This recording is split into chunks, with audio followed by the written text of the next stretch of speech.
Hey everybody, welcome to the channel. Um, so we've changed our names, or I should say I changed my name a couple times now.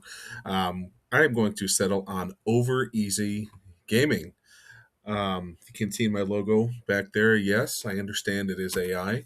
I am brand new at this and I'm probably terrible at this, but um, I'm just a guy who likes to talk about video games, trading cards.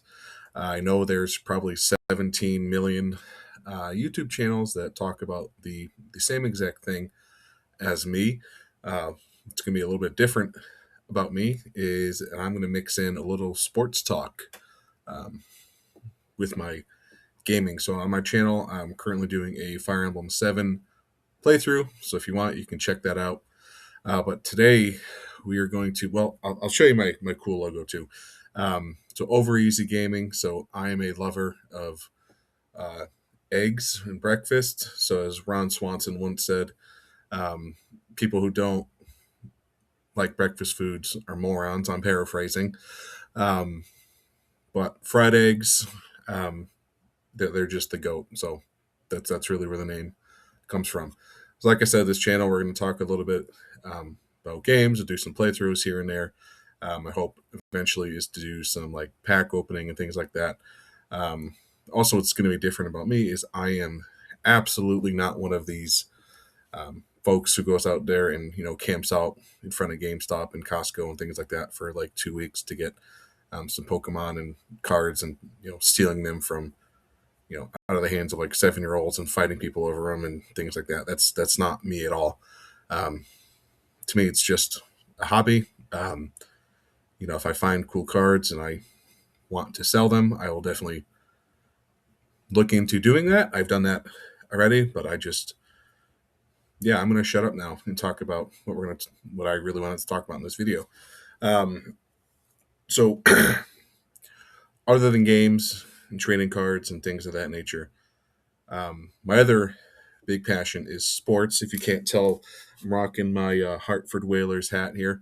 Um, Baseball, God, um, it's if I had to pick one thing for the rest of my life, in terms of like a hobby, I'd probably pick, just watching baseball, talking about it, things of that nature. Um, Started, when I was really young.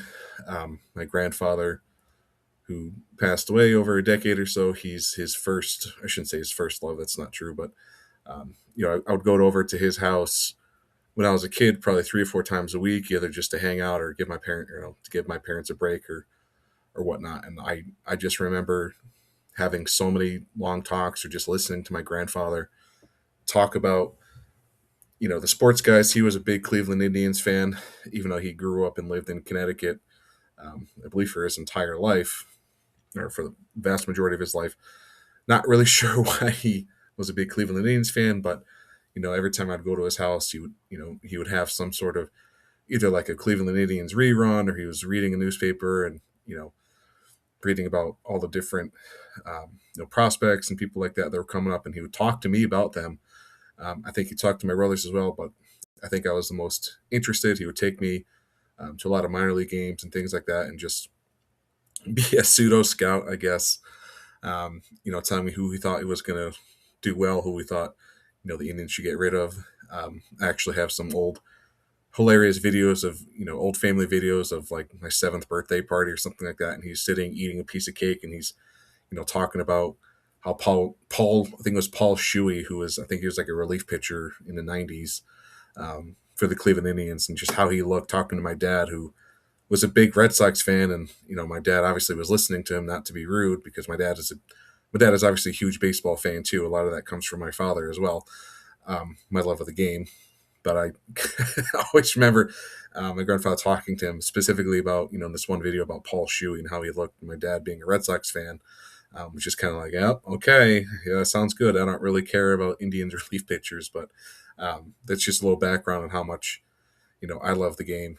Like I said, grandfather would, every time I went over, he was talking to me about different prospects and things like that, and just watching baseball games with him, either on TV, or he would take me to baseball games and football games and things like that. And obviously my my father, he's a huge sports fan. My number one team, he also, he would play catch with me in the backyard whenever I asked him to. Coached on my teams, in little leagues and up through like Babe Ruth and high school and things like that.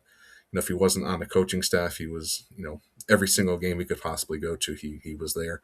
Um, he would work with me in the yard with, I used to pitch and play third base, so he would, be sitting there and, giving me pointers and just, taking time out of his day to play catch and things like that. So, I really credit those two um, fantastic individuals for my love of the game. So I'm going to shut up and talk about, what I wanted to talk about today in terms of baseball. So we're going to talk about, again, this channel is, we're going to talk about baseball a little bit. Other than being, Red Sox, obviously I grew up in Connecticut and I lived in Connecticut for the vast majority of my life. So I know Connecticut is probably about 60% Yankee fans, 40% Red Sox fans, kind of depending where you live. But, I grew up a Red Sox fan going to Fenway Park and, was spoiled with the World Series wins over the last 20 years or so. But my number two team has always been the Milwaukee Brewers. I don't remember what year I started liking them. I know I was definitely young, probably definitely like 9 or 10 years old. Mostly because I thought their logo was cool, and I thought it was funny because it was the Brewers. Oh, so funny. Um, it's beer, and I thought that was hysterical. But I remember the days of Brewers when they were kind of the laughing stock of the league, for lack of a better term. They were always losing 90 or 100 games, and I know prior to that, before they moved to the National League, I know they had a lot of success with Yount and Molitor and Cecil Fielder and those guys. But for the most, or at least my beginning of liking the team, was a lot of 69, 70 win teams, things like that. And then obviously they had a few runs. I remember specifically when they traded for CC Sabathia. I forget what year that is, but I think they had him for like half a year, and I remember for that half a year, he basically pitched like every single game, like all game, more or less. I know that's not necessarily true, but I remember he started. He was almost finishing every game they started, and the team was winning. And obviously, they couldn't pay him to keep him, but I just remember that was a really fun time. Another reason, I started liking them. I grew up with the Jeff Jenkins and the Ricky Weeks and the Lyle Overbays, and I think Ben Sheets. He's probably one of my, still is. I know he's been out of the league for probably about 15 years or so. He hasn't pitched 10 or 15 years, whatever. But I remember he was one of my favorite players. Watching him whenever I could ever. So that's why I'm a Brewers fan up in the Northeast and also a Red Sox fan. Sorry, Brew Crew fans. Red Sox will still be my number one team, but Brewers are obviously a close second. So let's talk about the offseason. And, I'm going to start, talking about them just because I find their franchise, at least over the last decade, probably the most fascinating of any baseball franchise. That's obviously all the baseball franchises. But over the last decade, specifically over the last 3 or 4 years, they get guys, they bring guys up through the minors, or they trade for random guys, and they flip them around, and they're either all stars or pseudo all stars, and they're turning these nobodies into just really really solid baseball players, and then they trade them, either because they're, I'm not going to call them a small market team. They're kind of like on the fringe of the small/medium market. I think, well, the more I think about it, I think they're kind of like the definition of the medium market team, but more on the kind of the lower end. So I understand that they can't shell out these massive contracts to keep a lot of these guys, and they have to be competitive with trades and the farm system and just how they develop guys. And over the last at least decade, they've been this just juggernaut in terms of developing players, pitching specifically. But when I'm talking about in terms of I think everyone who is watching this knows it really started in terms of the big guys that they let go with the Corbin Burns, who Cy Young winner, kind of the catalyst of the team. a lot of analysts would look at the team and say, well, the Brewers are winning 90 games every year because Corbin Burns, is the front line of that staff, and he's a Cy Young candidate every year. They traded him a couple of years ago to the Orioles. I think they got um, there was kind of a mixed bag of reaction in terms of what they got back for him. So I know they got Joey Ortiz, who is a very defensive first infielder, primary third base, can play shortstop. I guess if you had to, you can play second base and things like that. Um, I'm not gonna say he was the centerpiece, but they also got DL Hall in that trade. Kind of another project, if you will, from the Orioles. I know the Orioles are trying to get him to be a starter. Now he's working through injuries and things like that. In terms of the Brewers, he's still somewhat of a project. So those are the two kind of real pieces that they got for the Corbin Burns trade. And when the next season started, it was what are the Brewers got rid of Corbin Burns? They got a couple of guys, defensive first, infielder, and then a project starting pitcher / relief pitcher. They're going to regress, and then they go ahead and win 95 games again. Um, Same thing. That trend has been continuing. It's all these baseball people are saying, oh, the Brewers got rid of this guy. They can't pay him. They traded this guy. They traded that guy. They're finally gonna regress. They're gonna have to rebuild, and it's gonna be the Cardinals again. Well, not obviously not this year, but it'll be the Cubs, be the up and coming Reds. They're gonna be the ones that start taking over the division while the Brewers rebuild. And then, as we saw last year, the Brewers started historically bad against the Yankees. They gave up like 7 million runs against the Yankees in the first 4 games with the torpedo bats and the whole thing. And their starting pitching to begin the year, was decimated by injuries, and it was, this is the year that the Brewers finally, not necessarily collapse, but they have to rebuild, and that was the talking point. Then they won more games than anyone in baseball. So, we'll talk about this year. Obviously, they had to trade. I shouldn't say they had to. They had Freddie Peralta under control for another year, so they would have had him for this year before they had to pay him, which I think everyone knew that they were going to lose him in free agency. But they went ahead and traded him. Obviously, they got a couple.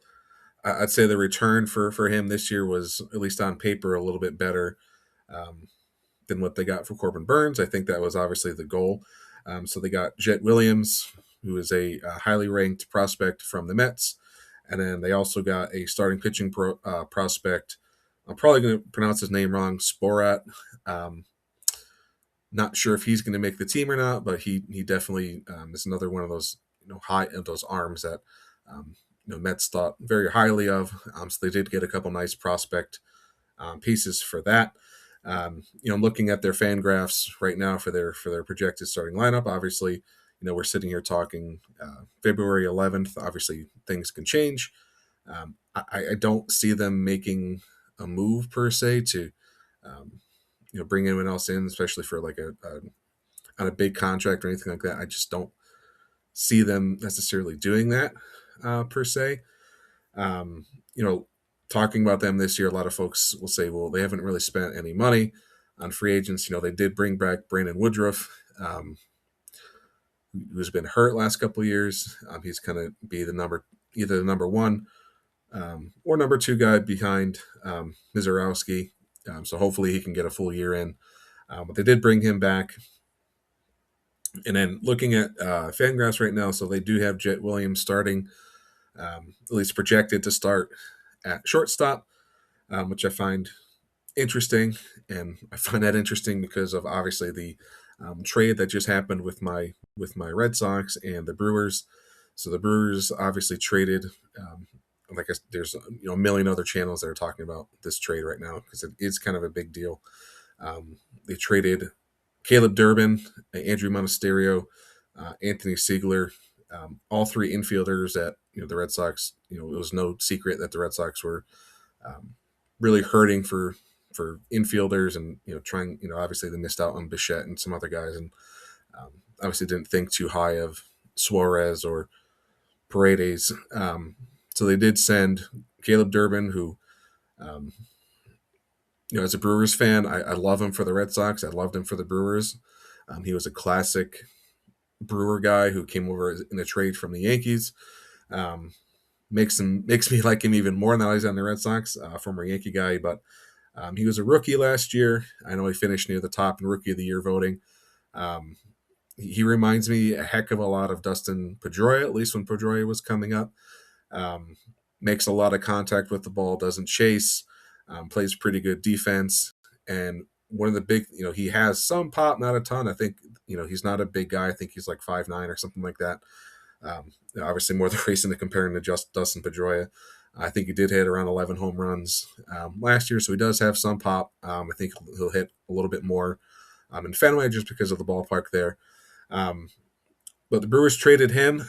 He, pretty much was an everyday player for them on a team that won more games than anyone in baseball, which was interesting. And they haven't really replaced him. And like I said, I don't really see them replacing him on the free agents or through a trade. I think, obviously, I think Jet Williams has to kind of prove that he is the guy in spring training, that he's ready for the bigs. Obviously, I said that he is listed, at least on Fangraphs, as they're starting. I think they have him at shortstop. Um, so we'll see what happens with that. But the Red Sox got a steal with that dude. He's young. He's very controllable. He costs next to nothing, especially for a team like the Red Sox. That's why I say he reminds me a lot of Pedroia.